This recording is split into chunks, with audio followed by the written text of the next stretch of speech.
طه ما أنزلنا عليك القرآن لتشقى إلا تذكرة لمن يخشى تنزيلا ممن خلق الأرض والسماوات العلى الرحمن على العرش استوى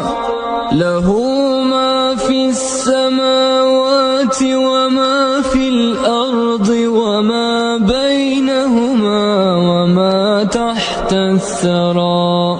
وإن تجهر بالقول فإنه يعلم السر وأخفى الله لا